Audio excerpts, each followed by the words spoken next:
Yeah. And when you started running, is that because you enjoy running, or is that to kind of get away from the business, the stress, and kind of forget it for that moment and just fell in love with it?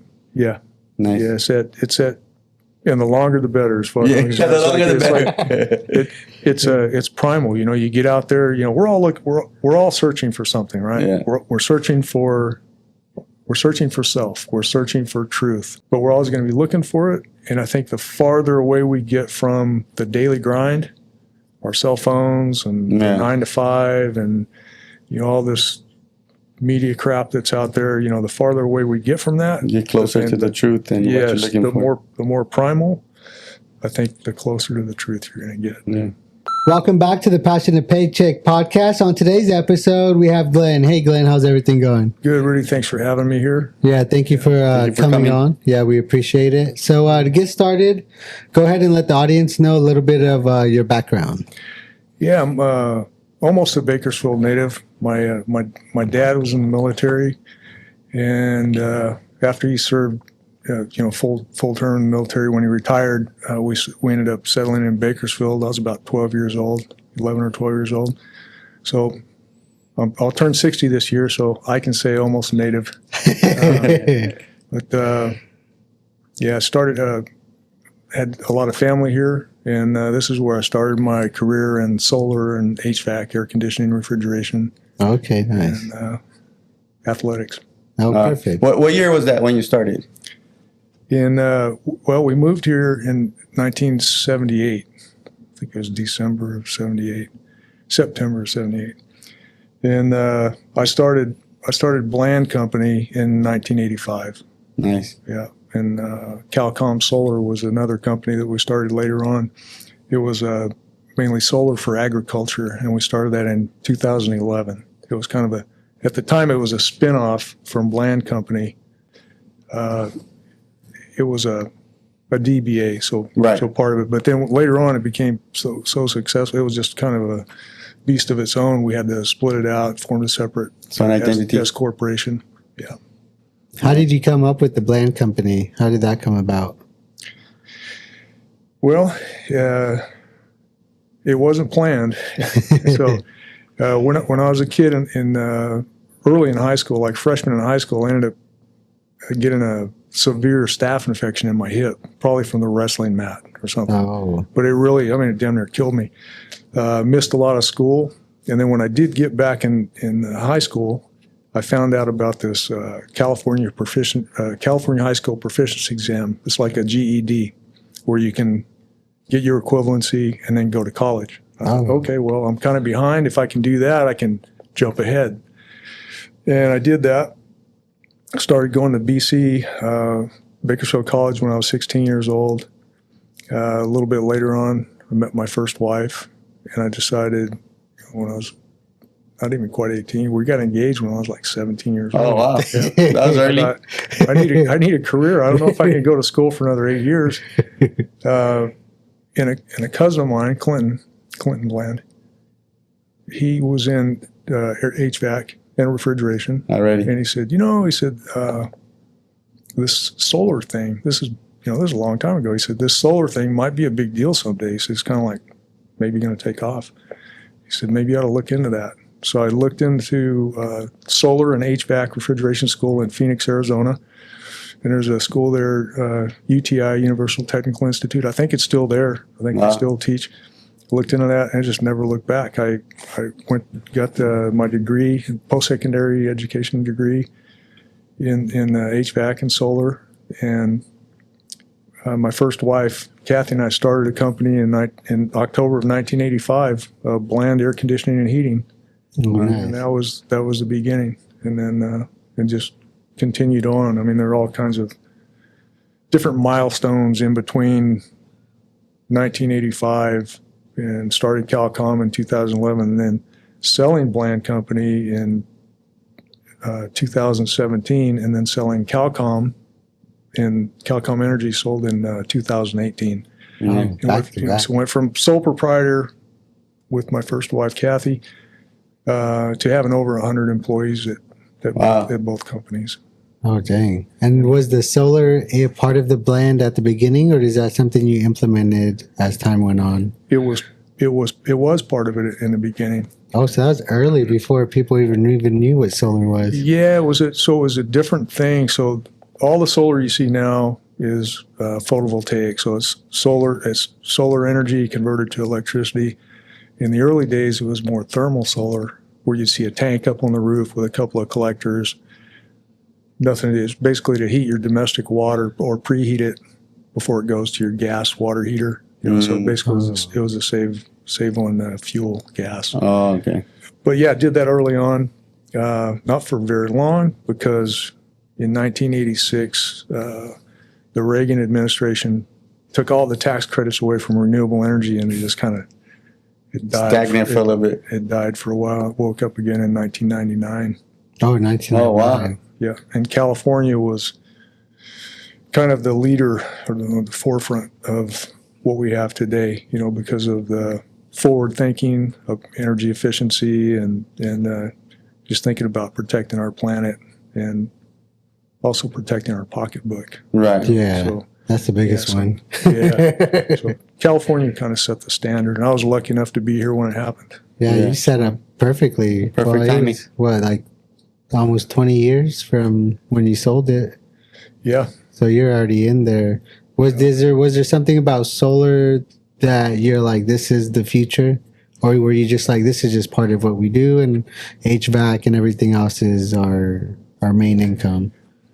I think there was a little primal connection there because just the way I was brought up with, we talked a little bit earlier about, the combat sports like judo and stuff like that. My dad used to take us hunting and fishing, mainly fishing, a little bit of hunting, that connection with the earth, Mother Nature, it's like solar fit the bill, Yeah. So I think that was part of the draw, is just being connected to natural resources. Okay, nice.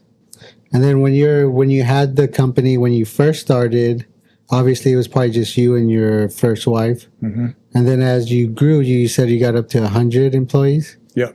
So in between the beginning and those 100 employees, were you setting up systems to planning for the 100 employees, or were you going as you building everything as you're going and learning? I think a lot of it was, I didn't have a systematic plan. I think a lot of it was just happenstance, or just, taking things as they come, but also having values that were instilled as a child by my mom and dad, like basic stuff we learned in kindergarten, like doing the best you can, like doing the best job you possibly can. Don't cut corners. Okay. Being honest, doing right, looking out for the customer, just your basic values, right? So always putting that first. Doing things that your competitors didn't want to do, like to separate yourselves from the competition, like working after hours, going up on a rooftop and fixing a unit in the rain, crawling under houses to fix floor furnaces with German shepherds tied up, like trying to get after you, like, and then some luck, some just being, I don't know, luck is, if you're prepared, right, your luck is probably going to favor you more. Like if you have your stuff together. There were some opportunities that came along. Like we didn't hire our first employee until 1990. So it was just, there's 5 years, right? Just the sole proprietor thing. Then we hired the first employee and found out that with one employee, your net goes to hell. You're not making any money. You don't make money until you hire like your third employee to overcome the overhead, just the ratio of everything. And then, I think the next biggest thing, once we got to like 5 or 6 employees, it was a good steady income for a while, and then, we're paying the bills. Then one day I was sitting in my office and going through my mail, and I opened up this letter from Procter Engineering. It was a company that does utility grant work, and it mentioned, it's just a one-page, what I probably thought was junk mail, and it talked about incentives there was, you know, grant program that had incentives. And anyway, what it was initially I'd go through this. I remember balling it up. I remember this, like, this is a big, huge milestone. I actually wadded this thing up and I threw it in the trash. And I went and I sat back down at my desk. I thought, incentives. I went and I got it out of the trash and I opened it up. And these guys, anyway, what it was Procter Engineering had this grant program. They worked mainly for PG&E in Southern Cal Edison, Los Angeles, LADWP, Imperial Irrigation, water, you know, utilities for power. And so all these different utilities throughout the state of California. And what it was a grant program where if you went out, then they trained you, and if you went out to make sure that the refrigerant charge and the airflow was proper on an air conditioning system, they'd pay you like $40 or $60 per unit. So if you were out doing a tune-up on an air conditioner anyway, and you did this, you know, there's an extra $40 or $60, right? So I thought about that. I thought, man, if this is good all over the place, why don't we market this and hire lots of crews and, you know, get organized? Well, long story short, we took that program and we had crews from El Centro to Redding, California, and we're making like $2 to $3 million a year. Wow, it's just by that with this program, and it gave me the cash flow that I needed to really invest in solar photovoltaics when that came along. You know, to really invest in the training and the tools and being able to stock up with solar modules and inverters, all the materials that I needed for that, and the marketing. Yeah. So again, it wasn't planned, but we're ready for it. And then we had the intuition and the ability to, you know, train up for it and mass produce what was working for us. And that, you know, that's pretty much it in a nutshell. Imagine if you wouldn't have picked up that paper. I thought about that a lot. Yeah, things would have been a lot different. Yeah. Maybe something else would have come. Right? Yeah. And during that time, was there any moment in the business where you're like, F this, I'm done with this? Or was it more of like you're going up and then you're coming down, up, and you always knew you would overcome whatever obstacle you had? Yeah, there were a couple of times where probably before the Check Me program, just dealing with, you know, looking back in the mirror now, you know, like from going from a sole proprietor to having over 200 employees at two different companies with no formal training in business. That's a big one. In management. And so there was a lot I had to learn about. You know, I think leadership is a better word than management. You know, it's like how to run a company. I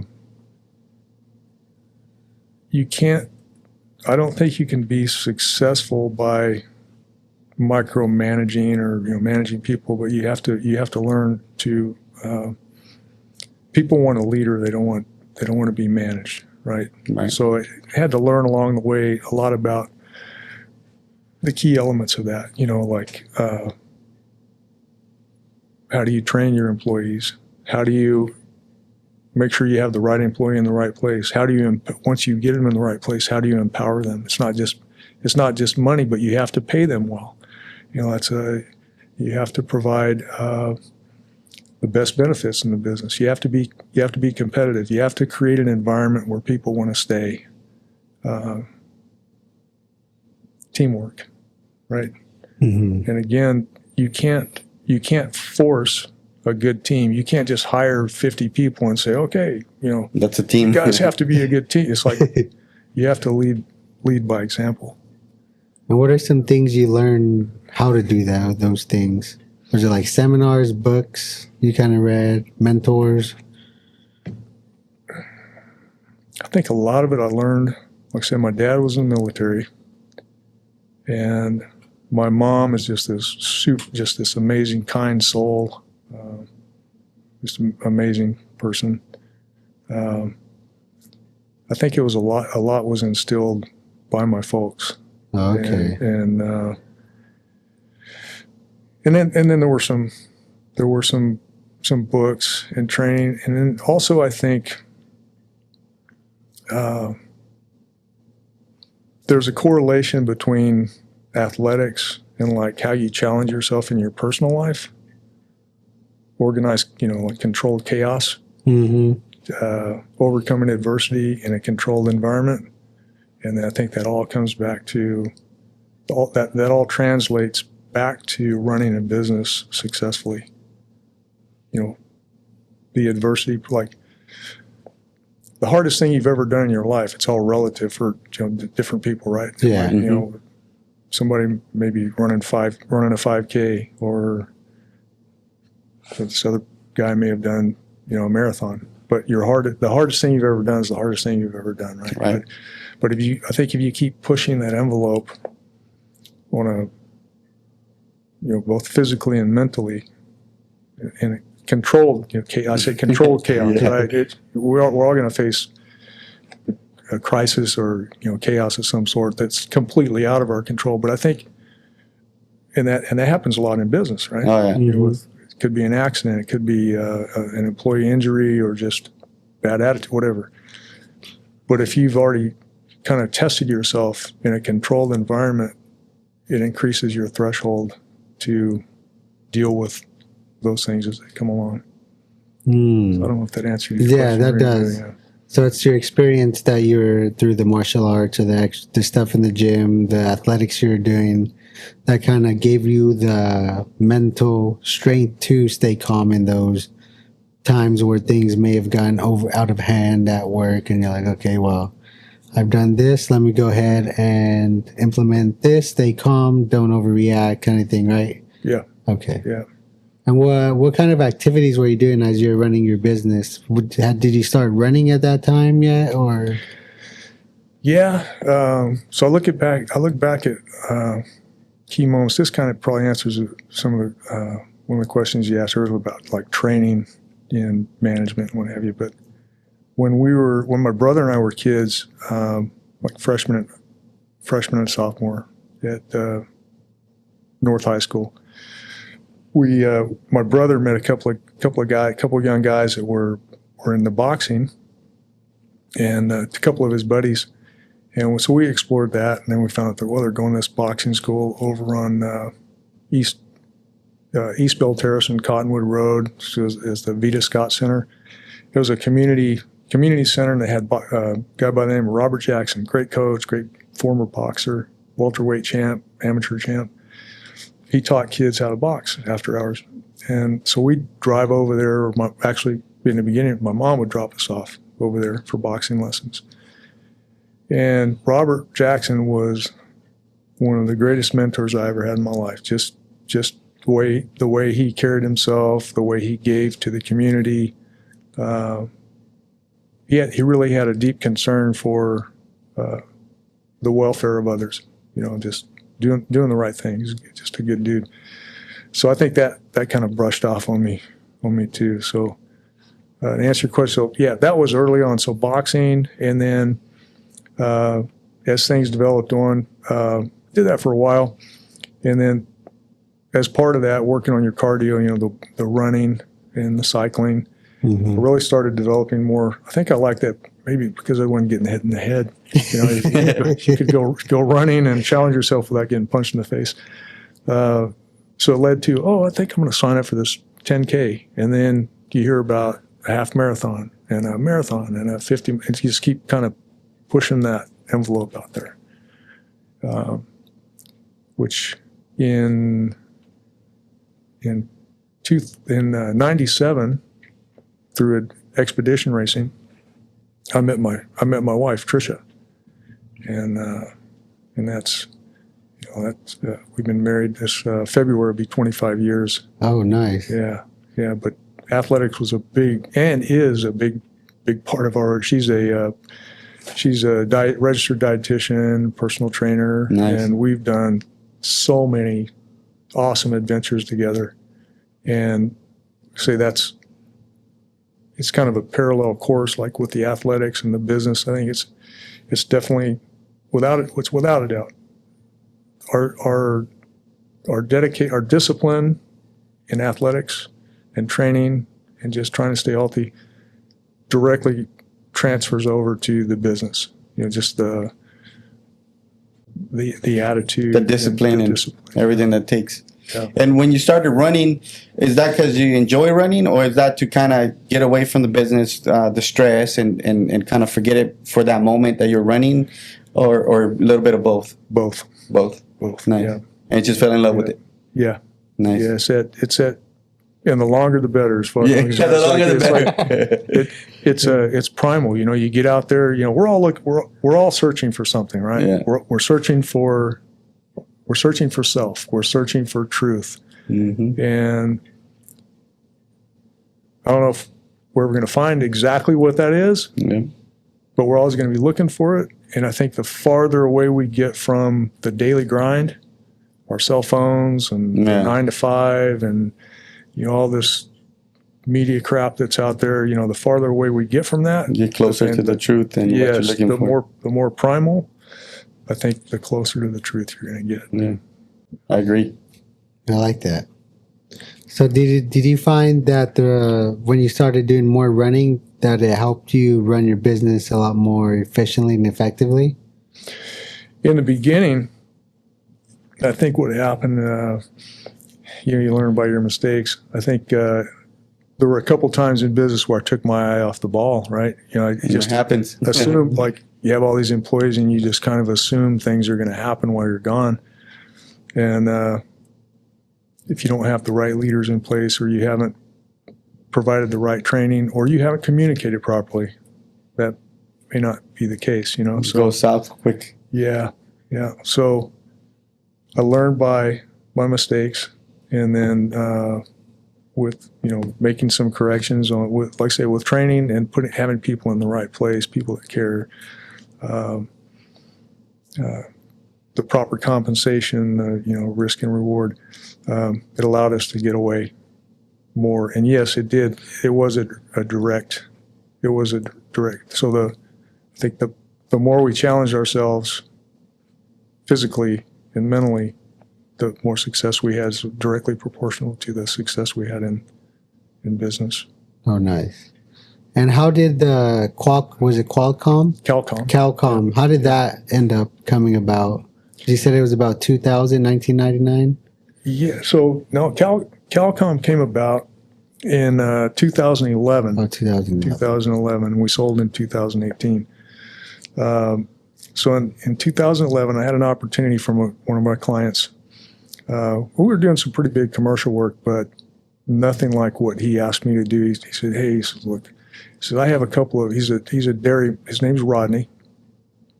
He had several dairies that he sold over the years, but costs a lot of money to pump water. PG&E bills in the tens of thousands of dollars. And he'd already had a couple of solar installations from another company, and he gave me an opportunity to bid, I think, his third job. And I realized at that point that I was maybe in a little over my head, right? Because not from just the size of the job, but probably from the technical side of it. When you're dealing with commercial work, you have a lot of analysis that has to be done, a lot of engineering. So we put together, I reached out to some friends and I'll say co-founders and co-owners that built a team there were 4 of us. Nice. Doug Walker, Ann Marquardt, and Britt Bassett. We put our heads together and with all of our individual talents, and we took on a big project. This big solar project, and it's solar for agriculture. And one of the ways we did this is we're bidding against some other folks that had more experience than we did with the bigger jobs. We said, "Look, Rodney, here's what we're going to do. This is going to be an open book project, completely transparent. We're going to tell you what our cost is on the equipment, how many man hours we think this will take, what our profit margin is exactly, nothing hidden, completely transparent. And when we finish this project, if we are under budget, we're going to write a check back to you. He's like, okay, I'm going to give you guys a shot. So we did the project. Long story short, ran it very well. We were $12,000 under budget, and he didn't even he just like, I don't even think he expected us to do that. But we, after all the analysis was done, all the post-project, debrief, we wrote him a check for $12,000. We scheduled a meeting, and we didn't know what we were there for. We gave him a check for $12,000. Like, oh my gosh! So he referred us to other folks that are in the same industry, and just fast forward from 2011 to 2018 when we sold it. We sold it as an ESOP, so it's an employee-owned company now. But at the time, it was valued at $30 million. Oh, dang. Yeah. That's good. So it's a nice big company to grow. And was it 6 years, 7 years? No, 7 years. Yeah. So it was it was a good run. It was a good run. We had in 2016, we went to San Antonio. Me and one of my buddy Jason Smith, he's our chief operations officer. We're number 3 on the Inc. 500 list. So the company was the 3rd fastest growing company in the United States at the time. Yeah, because that's fast. And number 1 in the energy sector. So nice. We're pretty proud of that. Yeah, that was. Were the other guys engineers? Like they specialized in agriculture, or were they just a different type of engineer of different mechanics? Again, as fate would have it, life's awesome sometimes. So my co-founders, Ann Marquard was an author. She was a staffer in Congress when she was a kid. Brilliant lady. Worked for the government, and she was in charge of marketing at all of the national parks at one time. Dang. So brilliant lady. Doug Walker was, again, he and Britt are geniuses. Doug was this incredible athlete. So again, this parallel, right? He was an incredible athlete when he was a kid. He did crew in college. He was a gymnast. He was a mountain rescue guy. He invented some battery technologies for the government, like batteries for airplanes and stuff like that. He was an expert in hydraulics. Real Renaissance man. Author, inventor. It was just like there was nothing this guy couldn't do. And he and Ann were married, by the way. Still married. Britt Bassett, retired nuclear engineer from the Department of Energy. Oh, there's an engineer. So there's our team, and I have my background in solar, and solar and HVAC. So the 4 of us put our heads together, and it was magic. It's like that's perfect timing. It was pretty awesome. Yeah. And then when you guys decided to sell it, was it you guys got an offer, or were you guys like, it's time to just get rid of this company?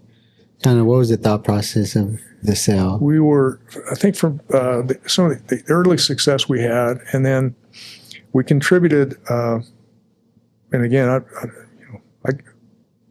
I give all the credit to the team, right? That we put together this amazing team. We still believe that, right? So rather than, we knew it was very successful, right? Things were working well, but we wanted to give the credit to the team. So we didn't go out and look for venture capital. We didn't go out and go to competitors and, hey, you want to take us, acquire our company. The path we chose was to pass the torch to the employees as an ESOP, employee stock option plan. And so they could, essentially what an ESOP is the employees get to buy the company with the profits of the company. They don't have to come out of pocket with anything. And if it's presented right, it's very successful. There's a certain process you have to apply. You have to really believe in the ESOP and run it as an ESOP. Wow. An ESOP, essentially, when it's formed, becomes federally tax exempt. Okay, so instead of the S corp or C corp getting taxed the way you normally would, 25, 30%, whatever it is, federal and state tax. So anyway, federal exempt, then the state tax goes down to just a fraction of what it was. So that money that you would have been paying the feds and the state goes to making the payment on the ESOP. So again, it's nothing out of it. It's like you're just taking from one and just you're just reapplying, redistributing the money. Oh, that's interesting. Yeah, the way the Treasury Department looks at it is like, okay, I'm not getting my money now, but as your ESOP members or owners start becoming fully vested, and they start drawing, they're taxed on that money. So On the Treasury, distributions. yep, Okay. yeah. So it's a win-win. Oh, nice. Yeah. And then how did you guys come up with that process? Is it like someone brought it to the table, or was it like this would be a good idea and you guys all agreed? Yeah. So additionally, backing up a year to 2017, I was looking for an exit strategy at Bland Company because I'd had the company for 32 years. And I was ready to go out and do more adventure stuff. I have 9 grandkids, and it's like, okay, I thought I've had a successful career. It's time to exit.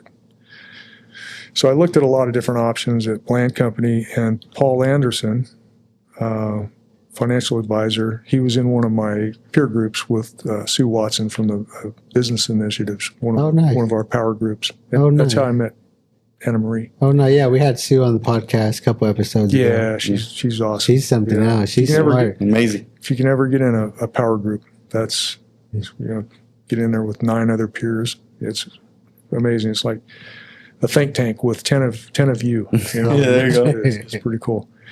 So one of Paul's ideas, or one part of his presentation, he said, "Hey, maybe you need to look into doing an ESOP," because he said your annual revenue fits the bill. Like, we checked all the boxes. You have to make a certain amount of revenue.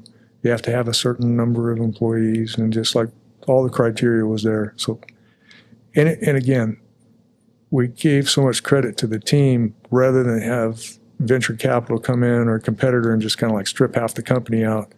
Yeah. We wanted to keep the band together, and reward them for what they did for us. So that's the path we chose. Nice. It worked and we did that at Bland Company in 2017. Okay. And it was, we liked it. It was successful at the time. And so we applied the same formula at Calcom Energy. Nice. Yeah. Oh no, that's smart. But you guys sold Calcal first.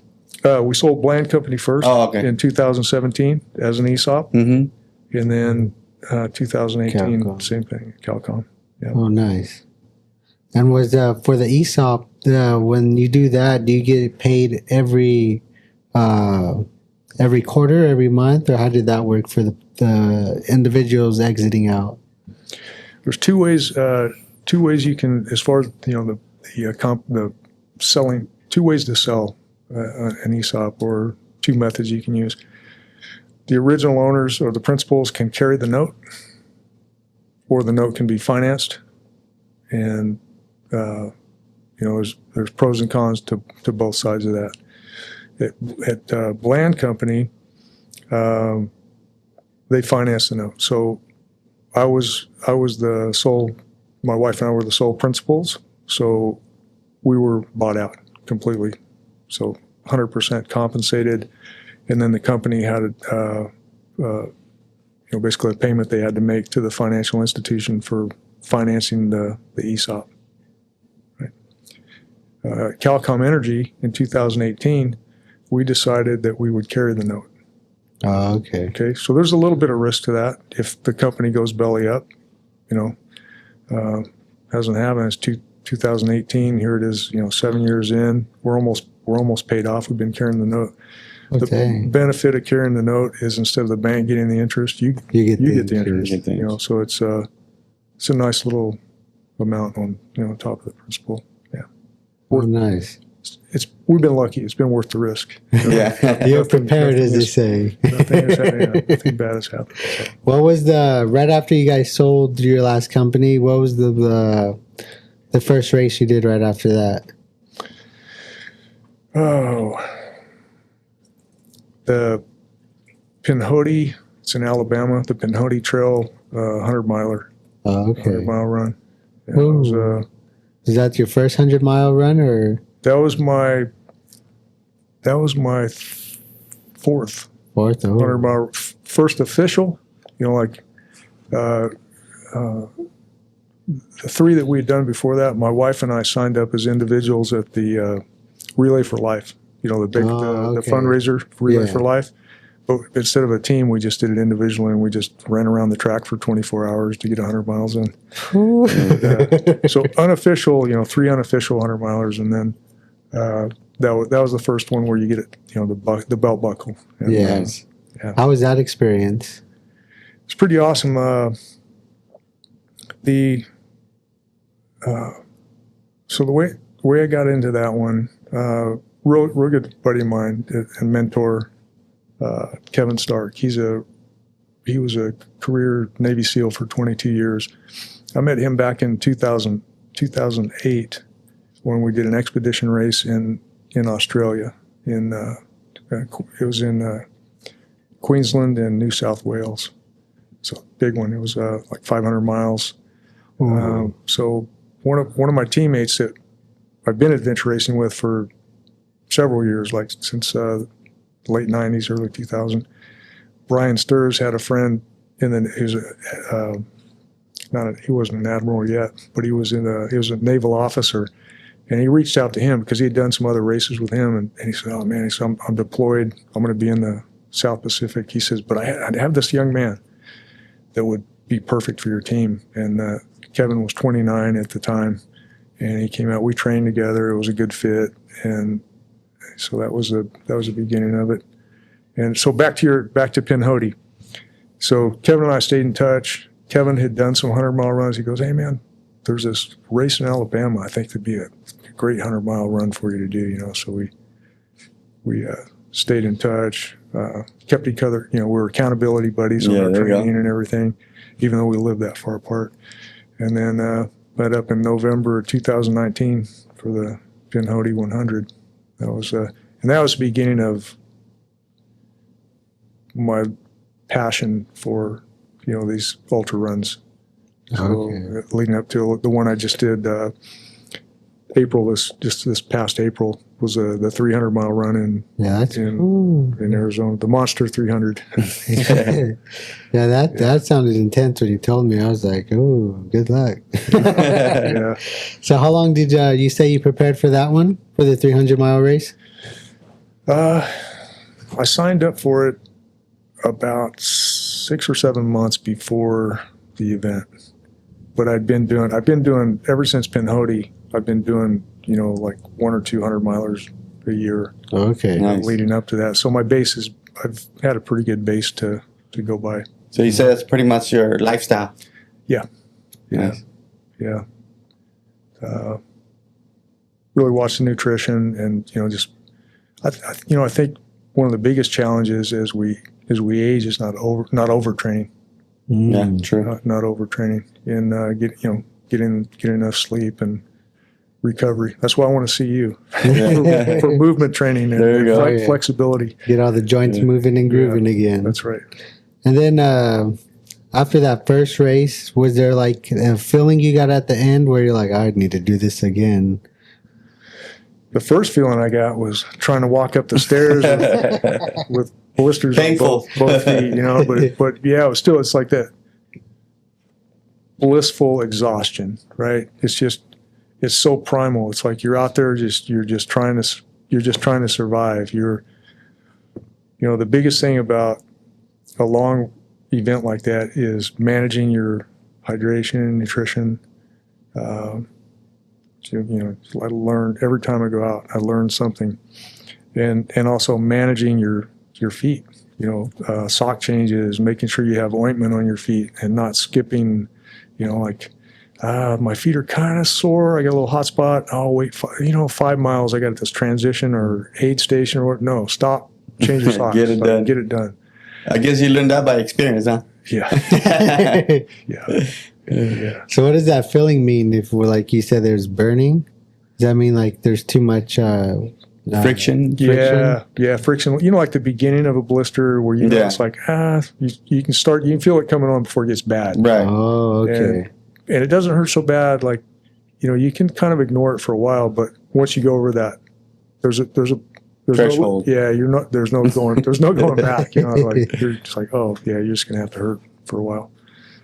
And that's happened to you before, the blister where you kind of ignored it? Many times, yeah. Not anymore. Not anymore. You're ready for it now. Yeah, I always have 2 or 3 extra pairs of socks in my pack and a tube of ointment. Yeah, super nice. important. Yeah. So would you say that's something that's overlooked by possibly new runners that are getting into the 50, 100-mile race, 300-mile races? That is one of the things that's overlooked, the foot management. And then in a lot of these, so there's the foot care, foot management. Most of these have the point-to-point ones, or the ones that have like multiple long loops. Not if it's a short loop, it's no big deal. You just kind of have a setup. You know, like every 10 miles you'll see your bag. But on the point-to-point ones, they give you drop bag opportunities. So you'll take a dry bag and or a little duffel bag, and you can put in your favorite snacks, your ointment, your maybe a shoe change or something like that. Very important. Don't overlook that. And again, if you feel something coming on, address it right away when it happens. That's a common mistake. Another one is electrolytes. I've learned, I look back on this, probably the worst one was a trail run down in the Cleveland Wilderness area, down south of San Bernardino. I was running this 50K, and they had these little like salted baked potatoes, with sea salt on it. And I was drinking Gatorade. So I'm getting my electrolytes from my Gatorade, and I'm getting my electrolytes from the salted potatoes. This goes in your gut, and what happens is it's so concentrated, your gut shuts off, your stomach shuts off. Like, it will not release that in your intestines. It's too concentrated. Yeah. So your body wants to fix the problem. So what happens is through osmolality, your stomach starts to pull water from other parts of your body.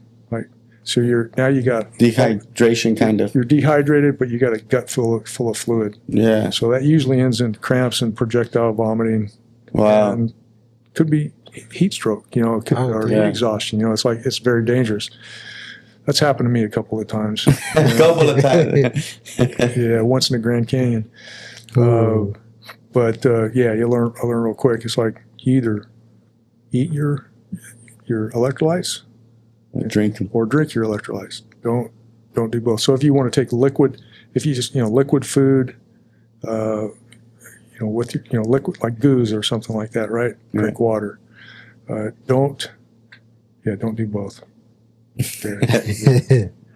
And how did you learn that?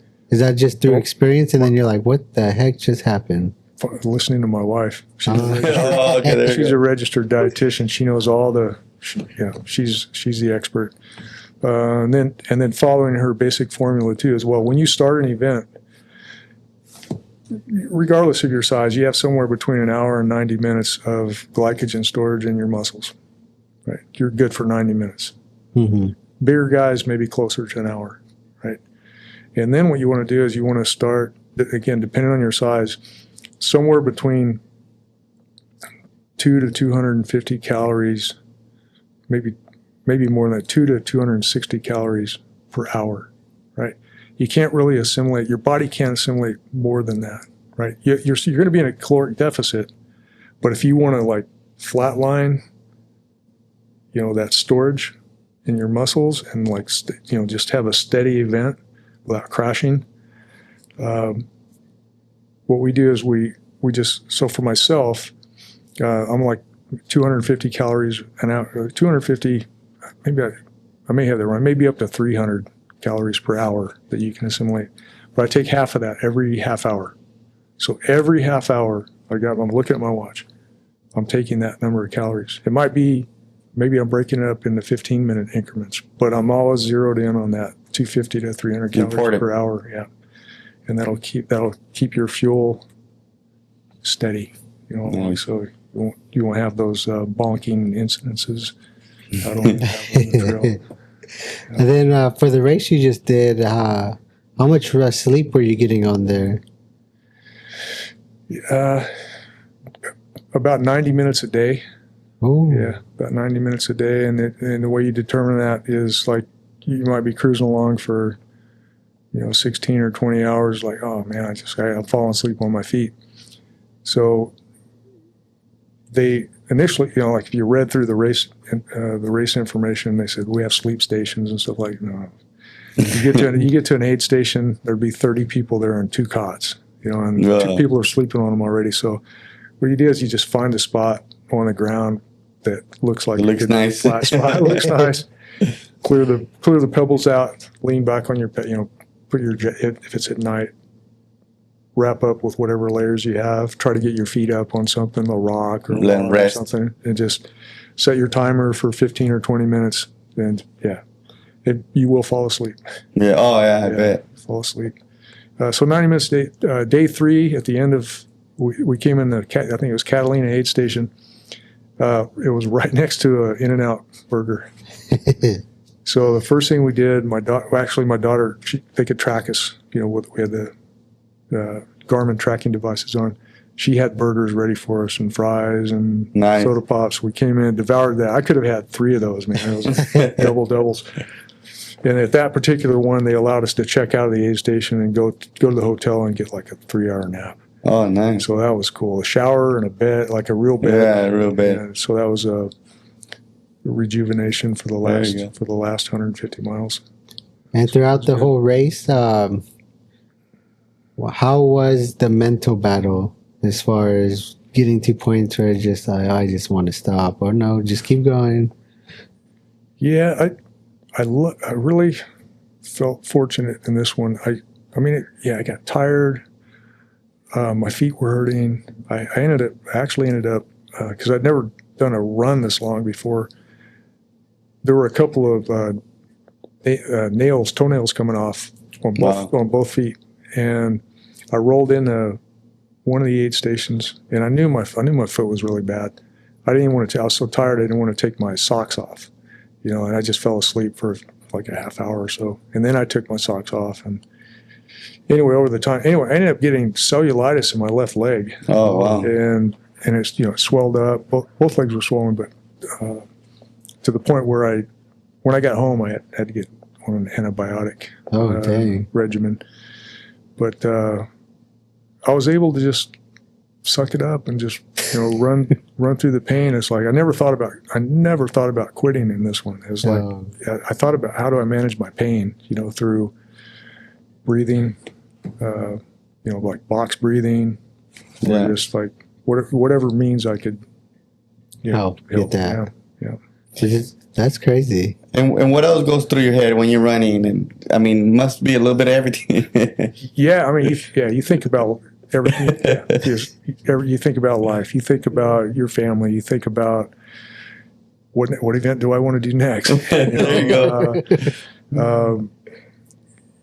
You think about food, but never thinking about quitting. No. That's right. No, never thought about quitting. The hallucinations were pretty wild on this thing. Like after 3 days or so, it's like if you take the time to like look at anything for too long, it's going to turn into something. So you just try to keep your stay moving. Yeah, keep moving. Don't look at anything too long. And I know I told you this before, Rudy, that like at the end of this one, we got our buckle and they give you a beer at the end of it and a slice of pizza. And my daughter loads me up in the van and we're driving to the hotel, which she'd gotten a hotel that wasn't too far away. Unfortunately, it was on the 2nd floor, but no elevator. But we're driving over there and I'm thinking, man, this music sounds incredible. I hear the Electric Light Orchestra, that song, Evil Woman. Evil Woman. Yeah, there you go. And the bass is kicking and everything. And it's one of my adventure vans. And I asked my daughter, I said, did you find a switch to I said, I didn't know I had speakers in the back. Dad, there's no music playing. There was no music playing. It was completely silent. And so this auditory, I'm hearing music just crystal clear. The bass is kicking, and Nice. I got to the hotel, I got in the shower, and I hear more music, different songs. Hallucinating. There's nothing on. So, Nice. Was that the first time you experienced that kind of hallucination? Yeah, the auditory. Yeah, Yeah, that sounds intense. got the visual stuff before, but Did the visuals come with the auditory, or was it just the auditory at the at end? that time it was just the in my head. The sounds in my head. Oh, that's Nothing, good, because just imagine looking and then music. Both at the same time. Man, might have been too much. Yeah. And then you said you're thinking of another race next? Mm-hmm. Yeah. So the next race I have lined up is in Ouray, Colorado. If you know where Ouray, it's between Telluride and Silverton, Okay. southwestern Colorado, Okay. and it's in this particular one. It's called the Ouray 100. It's going to be very challenging. There's just to give you an example, the 300 miler that we just did was 41 or 42,000 feet of climbing, Oh, which is dang. substantial. Yeah. The 100 miler in Ouray has the same vertical. Oh, So it would be 42,000 feet in the 100 miles. 100 miles. So, Oh, yeah, so it's like 850 feet gain per mile oh Right. shoot. or descent. Yeah. It's like 850 feet per mile. Yeah. Are you doing that with any buddies, or are you just doing that on your own? I have a buddy from Utah, from Park City, Utah, that's going Okay. to go do that one. And do you Yeah. find it easier to have someone, a buddy to train with, than if you're not having a buddy to train with? In the past, it's been challenging sometimes because either your buddy wants to go faster or you want to go faster, and you might get frustrated, especially if you're against some hard cutoffs. And it's like you don't want to hold your buddy back, and he misses a cutoff. You'd feel Yeah. horrible. But Tom and I, this will be our fifth or sixth one Okay. together, and we typically We go hand in hand. Yeah, we're run about the same pace. Oh, nice. Yeah, it worked out pretty good. And what's one of your favorite parts of running each of these races? Oh man, I think the preparation that leading up to it, the good daily training, nutrition, the race itself, the primal aspect of it, being away from the day to day, being away from the cell phones and the media and Everything. just out there close, like I said earlier, like closer to the truth, Yeah. closer to self, however you define that. And then of course, crossing the finish line is euphoric, and it's these longer ones. It seems like that euphoria lasts a lot longer. It's like Oh. you're on a natural high for 2 weeks. Oh, wow. Yeah, Nice. yeah. So you would say that's that feeling at the end is probably one of your favorite feelings, That's the best. and then that's most Yeah. likely why you just keep doing the races, to keep feeling that way. I think so. Yeah. It's like I think chasing so. the dragon, as they say. Yeah. Yeah. And how long does it take for you to recover after a race like that? Like, say, this 300 mile. So that one took me, so I can speak from experience, like recent experience on that. That would take 6 weeks. Wow. So I was able, after a couple of weeks, I was able to do really light stuff, with Indian clubs and sticks and stuff, stretching, and then some light hiking. Now, 6 weeks later, I'm 100% ready There to you go. A shorter one, 100 miler, 3 week, probably 2 to 3 weeks recovery. And what kind of stuff you'd like to do that helps you with your recovery? Massage, Mm-hmm. extra sleep.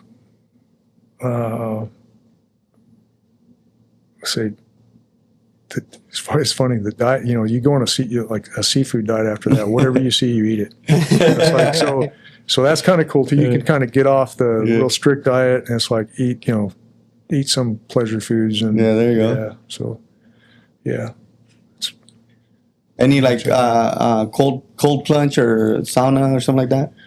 Yeah, I'm looking into. I'm actually looking into getting a cold plunge. Half the year I just use my swimming pool. I'll go out and then or like this time of the year I'll turn the cold shower on. Right. Get a cold shower.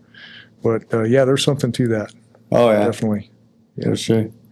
Yeah, it's that feeling too, though. You get in the cold, you're like, and then you're like, okay, breathe. Breathe. It's like adversity you're going through because you're like, I want to get out, but let's just wait. Yeah, it's about the quickest way to face adversity, right? A cold plunge. Oh, yeah. Cold plunge Oh yeah. It'll make you like, why am I doing this? Yeah, overcoming your natural Yeah, urges to yeah. get out. Well, I find the breath makes it much easier once you dial in the breath. And Control that. then your temperature. Discipline. Yeah, and your temperature in the cold plunge or even in the shower, it gets easier and easier. And I think I was reading somewhere it helps you manage stress a lot more effectively too because your body's used to that stress. Because the body can't tell being stressed by cold or being stressed by situation. It's essentially stress. Your body responds the same.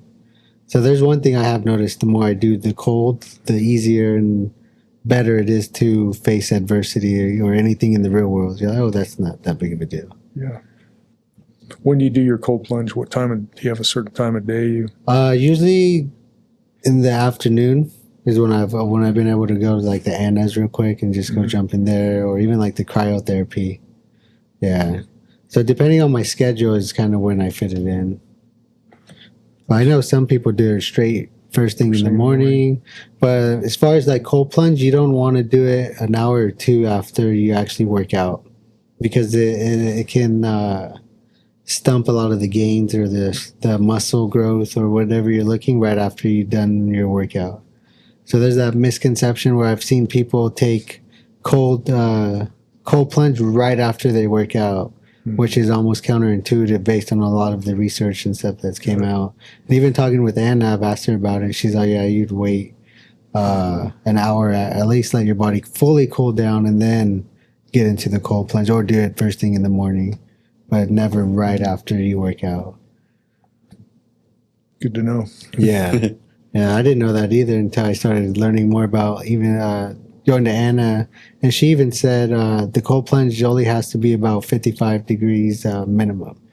45 to 55 degrees is where the sweet spot is where you get the max benefit. Anything below that, there's no additional benefit.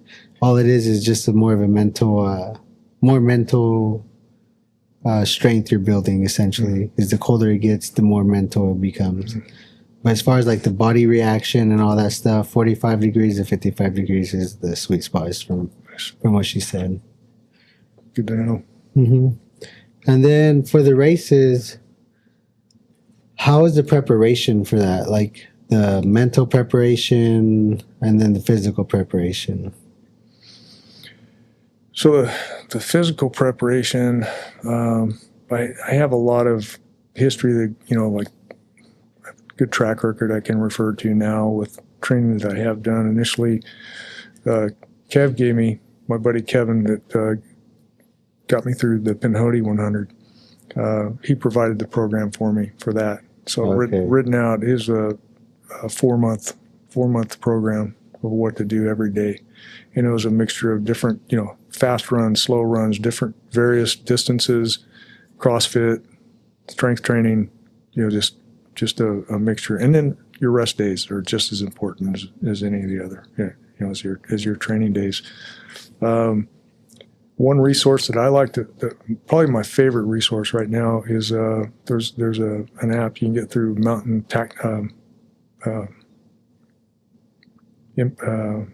Tactical. It's I think I pay about it's like $35 a month, but it gives me access to over 300 training programs for like whatever you can imagine. It might be a sheep hunt you want to do in Alaska. He's got a training program for it. To FBI selection, Navy SEAL training, running 100 miles, doing 100 miles on a bicycle, triathlon training. Like whatever you can think of, he's got a program for it. And the guy's name is Rob Shaw. He's a exercise physiologist, former think he was a former special forces, and I think he was Army. Super sharp guy. Spent a lot of science and prep that's gone in his programs. So Did he compete in a lot of races, or is he just more of like a tactical guy? I think he's more of a tactical guy, and then probably hiking and hunting. I don't know Rob Shaw. I don't really know his background, but his programs are like they've really helped me Nice. successfully compete and participate. I'm sure having your wife as a nutritionist has helped Helps you. a lot. That's like the biggest key. Yeah, because you got to refuel your body. You got to make sure you're getting enough nutrients and not too below, because then your energy for the next workout's going to be off, and making sure your levels are essentially good to go for energy. Yeah, by far, she's been the greatest contributor to my success as an athlete and her own. And you find being properly nutritioned, because were you always properly nutritioned, or was it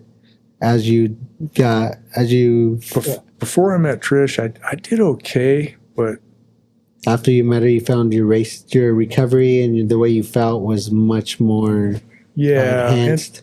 And before I met Trish, I'd go out and I'd do an event, and I'd be all over the board. It's like I'd feel fine, and then I wouldn't put enough calories in for an hour or 2 hours, whatever, and I'd crash and bonk, and it's like, oh man. So I'd be down here for a while until I got my calories and hydration back up, and so it was just a roller coaster ride through a lot of those events. With her, basic rule of thumb, eating, you got 90 minutes, and then every half hour you gotta fuel up, and you gotta drink something you gotta drink your water every 15 minutes, and manage your feet. So it's like she's really nice. Like I say, the greatest contributor to, and not just me. She's through her dietary counseling for a lot of different athletes in town. We nice. Client list, yeah. Nice, and that's awesome. Professional athletes as well. Oh, nice, heck yeah. So that's good. Because the nutrition, I find, is probably one of the main things. Even a lot of competitors may think they know, but they don't know. It's based on like a 100-mile race may be a different nutrition plan than the 300-mile race or the expedition race. The nutrition has to be different, I'm sure, because the expenditure of energy is different at each of those events. Yeah.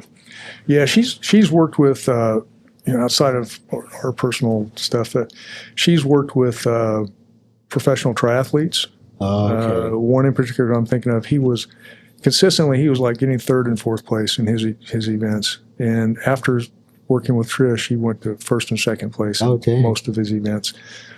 She's worked with body fitness competitors, bodybuilders, and runners and cyclists, and she knows her stuff. Nice. That's good.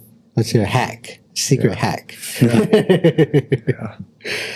From all the races you've raced, what's one of the biggest things that stick out as far as adversity? Knowing that no matter how uncomfortable you get, no matter how bad it gets, how uncomfortable you are, there's going to be a point, you don't know where it's coming, but there's going to be a point where you're going to hit a plateau where it's not going to get worse. It's either going to even out or it's going to get better. So don't quit. It's not going to stay that horrible forever, And the more you learn about managing your race with your feet and your nutrition and your hydration, the more you're going to stay on those plateaus. So that's definitely a standout. That's like, don't quit. Don't quit no matter what. Don't, unless you're, bone sticking out of your leg or something. But most things you can overcome. You're capable of way more than you think you are. It's all in your mind, huh? Yeah. Mostly mental. Have you been surprised of some of the outcomes of the races, of how strong your mind was throughout any of the races? Or were you like, oh yeah, I knew my mind was this strong? I think probably this last one, the cellulitis in the legs. I didn't really know how bad that was. until I saw the doctor afterwards, and he's like, "Oh yeah, glad you saw me." So I can keep you out of the hospital right now. He said a couple more days, I might have been prescribing antibiotics in the hospital, but yeah, just knowing. This one surprised me because I would get to a point where the pain I'd have to breathe through it or change my gait, for a while, and then it'd be okay for a long time, and then it would come back, and I'd, change it up again, manage it, but until the end. It was interesting. It's like mentally I'd prepared myself for 304 miles. That's what it was. And then I got to the last 4 miles, and it's like my leg finally said, "Okay, dude, I gave you all I have. Wow. So that was I think the last 4 miles. Last was the hardest. Yeah, getting through the pain of that was probably the hardest. How does the pain feel? Is it like a sharp feeling? Is it just like every step you take is just like boom, boom, boom? It was on a scale of 1 to 10, it was probably 8.5. It's Like the whole body, or just your feet, legs? just the leg. You don't feel? Yeah, Do you? just the You don't leg. feel nothing, or you feel everything? During the Yeah. Oh yeah, but that severe, the next day, that the severe side, that was gone. It was just, Okay. And is there anything you do right after the race? Is it just sleep? Is it like take a Epsom salt bath, a hot bath? Sleep. Yeah, definitely. Definitely. The first thing you do when you're done is get in the shower. Probably not a bath, but sleep. Yeah, Shower and sleep. Sleep is so important right afterwards, and then getting some calories in.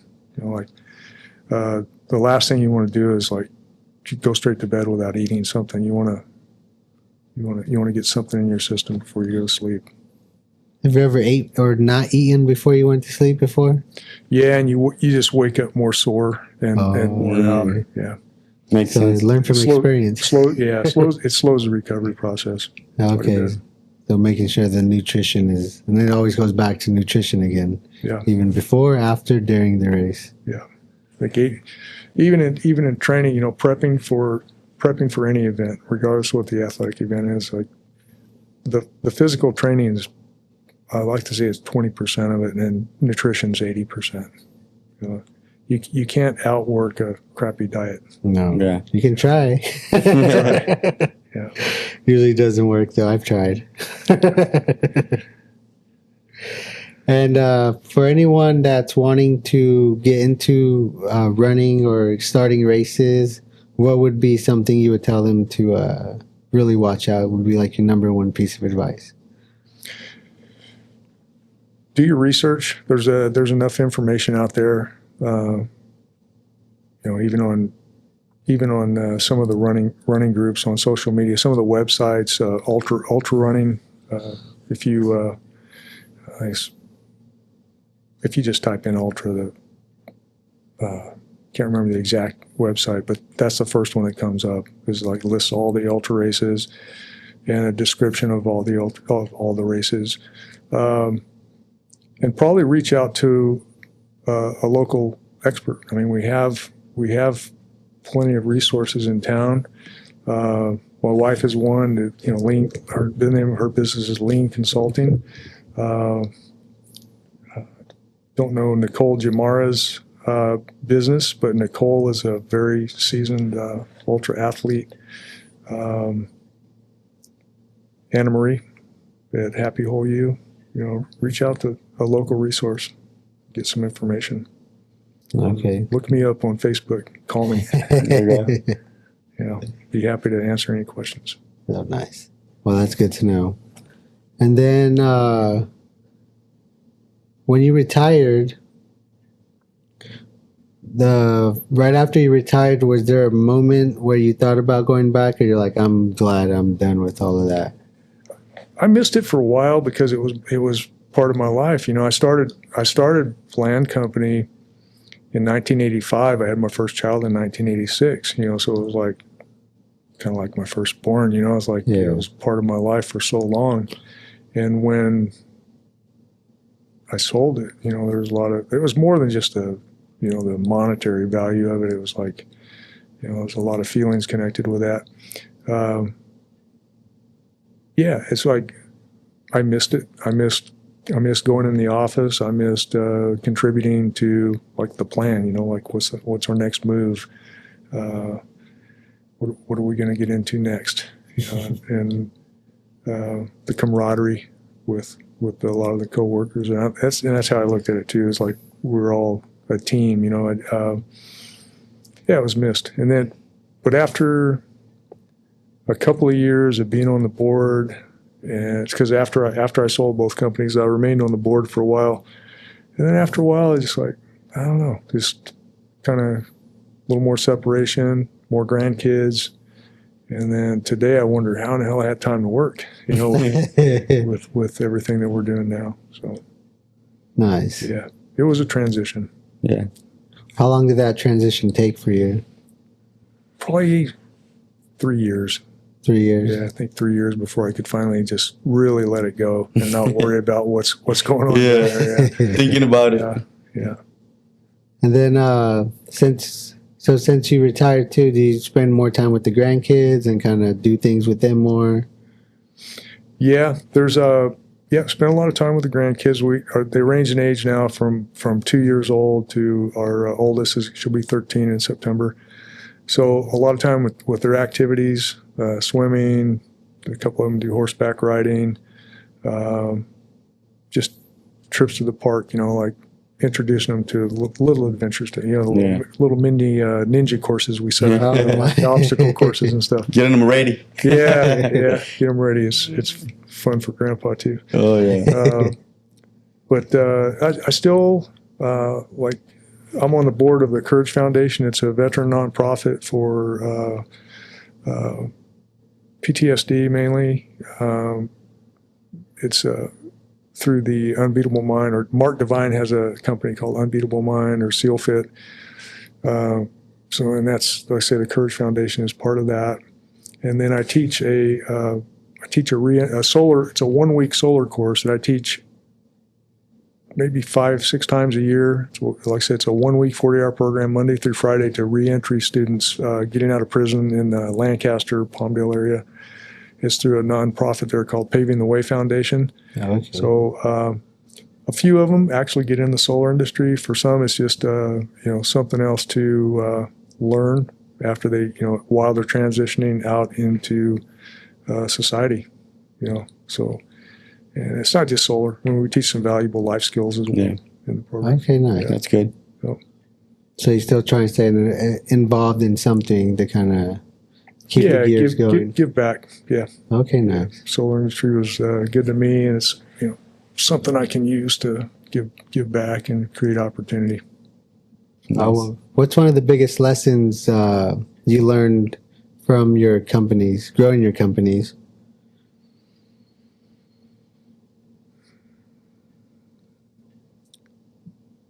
If you have a positive mindset and you really apply good values, like to what you're doing, give to the community, take care of the community, there's absolutely, don't limit yourself by setting the bar too low, because you don't know what you're capable of. But your mind, if you allow it, your mind has a way of placing barriers in front of you, like setting the bar too low. Right. There's no end to what you can do. Anybody with the proper mindset and training and just projecting what you want to do, just go for it. I like that. Do you find people's mind can be their biggest enemy? Most of the time, yeah. I'm reading here lately. I've been reading a couple of books by Jim Palmer, and it talks about the limits we set on ourselves by thinking that we're separate from I don't want to get too woo woo or you know, Oh, you're good. in the universe here, but the definition of self, right? And searching for the truth, and how we limit ourselves by, you know, we associate self with the car we drive or the phone we have or the house we have or the clothes we wear or the hairstyle or how physically fit we are, like all those things that really, they're not as important as we think. They really don't matter. They don't. In the end, they don't matter, and they don't matter now. You know, sometimes they're, you know, it's important that I think sometimes for moving forward, the perception other folks have, and you know, that doesn't mean you shouldn't have good values. You know, you shouldn't have, you know, the virtue side of things, but I think being too connected to that stuff limits us from reaching our Gotta let go. our true potential. You know, yeah, setting limits on ourselves. And he said Jim Palmer. Jim Palmer. Yeah, I'm about to check some of his books out. I've been thinking of new books to get. yeah, it's pretty. Does he have multiple books, or is it just like a series of books or a mindset book? I'm not going to be able to quote all the titles of the books. I think he has there's three or four books right now. Are they all similar, like about the mind and how that, and discovering self and going deep into? Yeah. Do you do like meditation books too, or? The one I'm reading right now is Notes from Over the Edge. Just to give a little background on Palmer. Palmer was he has his degree in divinity. He's like he went to you know, he has a degree in religion, right? Christianity. Yeah. And now, you know, he's telling everybody he got it all wrong. and not to say that he doesn't. He has this great respect for Jesus, but he thinks. You know, so I don't want to get too far into it, but he thinks Christianity's views of Jesus are tainted and slighted. And anyway, it's very interesting. Very I'll have to check his book out. Yeah, definitely down my alley. Yeah. So we'll get ready to start closing up the podcast. And for the last piece, if there's any one piece of advice you would give to people in life, fitness, or anything in general, what would that one piece be? Or multiple pieces if there are multiple. Virtue. Really taking a deep dive on what you think your values are, and maybe even putting yourself in a setting where you can find out what other people think your values are. It might enlighten you. But I think the most important things we learn are when we're little kids, toddlers in kindergarten. You know, it's like those basic life lessons of just making the right choice. No matter, you know, just every moment in life, it seems like, or just a few moments apart, right? We have a choice to make. And you can, you know, those small choices that you make lead you into, like, you know, the milestones, the major milestones in life. Just hold true to good values. And I'll get you there. Take care of your, you know, focus on others. Take care of your family. Take care of your friends. Take care of your community. And in the long run, they'll take care of you. And you'll feel a whole lot better about life. I like that. Good one. I haven't heard that one. Definitely not. Well, thanks again, Glen. I appreciate you coming on the podcast and sharing your story. Thanks for having me, Rudy. Yep. Thank you. Pleasure meeting you guys. So we'll catch you guys on the next episode. What's your story?